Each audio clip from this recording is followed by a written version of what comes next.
और पटना से एक अहम खबर आ रही है, सीधा उसका रुख कर लेते हैं, जहां बीजेपी और कांग्रेस के कार्यकर्ताओं में झड़प हो गई। दरअसल कांग्रेस दफ्तर के बाहर प्रदर्शन कर रहे थे बीजेपी के कार्यकर्ता और उसी वक्त कांग्रेस दफ्तर के बाहर जमकर चले लाठी डंडे। बीजेपी कांग्रेस कार्यकर्ताओं में पत्थरबाजी हुई।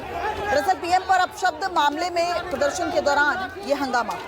देश के अलग अलग राज्यों से आज ये तस्वीरें सामने आ रही हैं, जहां पीएम को लेकर जो अभद्र टिप्पणी कांग्रेस द्वारा की गई है, जो लगातार बीजेपी आरोप लगा रही है, उस पर बीजेपी प्रदर्शन कर रही है और इस बाबत आज पटना में भी ये प्रदर्शन देखने को सामने आया। लेकिन उसी दौरान देखिए कार्यकर्ताओं में पत्थरबाजी होने लगी। ये तस्वीरें आप देख सकते हैं किस तरीके से कार्यकर्ता जो है बीजेपी और कांग्रेस दोनों के कार्यकर्ता उग्र जमकर लाठी डंडे यहां पर चलते नजर आ रहे हैं।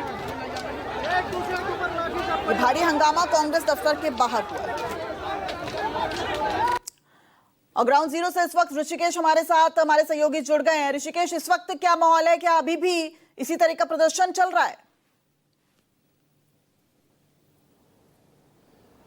देखिए, पहले से ये तय था, भारतीय जनता पार्टी ने जिस तरीके से दरभंगा में प्रधानमंत्री के खिलाफ जो अभद्र टिप्पणी की गई थी, हालांकि नौशाद जिसकी गिरफ्तारी हो गई है, उसके बावजूद पहले से ये तय था, जो होली फैमिली अस्पताल है सदाकत आश्रम के बगल में जो दीघा विधानसभा पड़ता है, उसके ठीक बगल से प्रोटेस्ट शुरू हुआ था। हालांकि पुलिस की भारी मौजूदगी वहां पे पहले से ही थी, क्योंकि इस बात की आशंका थी कि ये मामला हिंसक हो सकता है। उसके बाद पुलिस ने उनको कुछ शुरू में समझाने की कोशिश की, लेकिन उनके कार्यकर्ता इतने ज़्यादा उत्साहित थे और आक्रोशित थे कि वो सदाकत आश्रम में अंदर घुस गए, वहाँ की रखी हुई चीज़ों को तोड़फोड़ किया है और अभी भी वहाँ का माहौल काफ़ी टेंस है। भारी तादाद में पुलिस का वहाँ पे बंदोबस्ती की गई है, तैनाती की गई है। लेकिन प्रधानमंत्री पर जिस तरीके से कांग्रेस के मंच से टिप्पणी की गई थी, उन्हें माँ की गाली दी गई और जो अशोभनीय शब्दों का इस्तेमाल किया गया, वो अब बिहार में राजनीतिक तौर पर एनडीए के पास एक बड़ा हथकंडा उसे अपनाने की तैयारी है। और जो बिहार में मतदाता सम्मेलन चल रहा अलग अलग जगहों पे,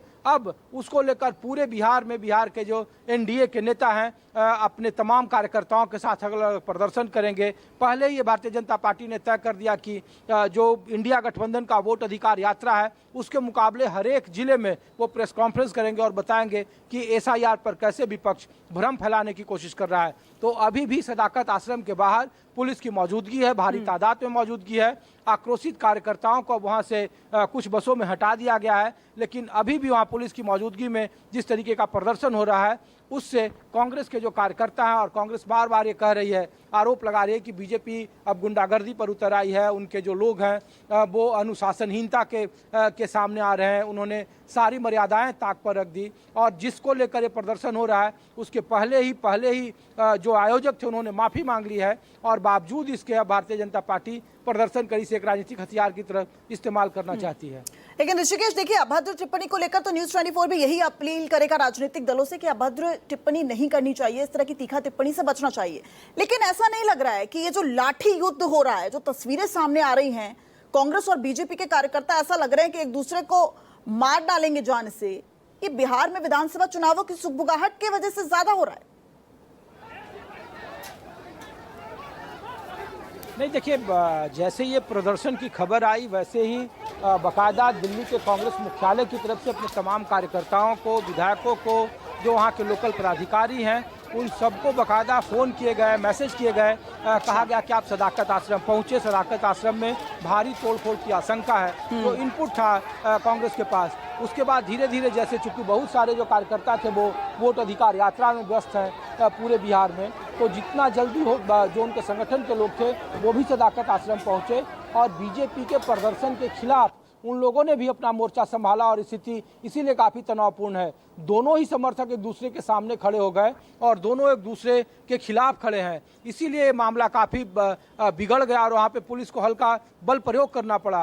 और वहाँ पे अभी भी पुलिस बल की भारी मौजूदगी है, खास करके सदाकत आश्रम, उसके आसपास के इलाकों के पास, जिस होली फैमिली अस्पताल से जो ये पदयात्रा शुरू होनी थी, हालांकि वो सदाकत आश्रम के बाहर प्रदर्शन की इजाजत मिली थी, अंदर आने को लेकर के अभी तक। ठीक है ऋषिकेश, बहुत बहुत शुक्रिया फिलहाल इस पूरी जानकारी के लिए।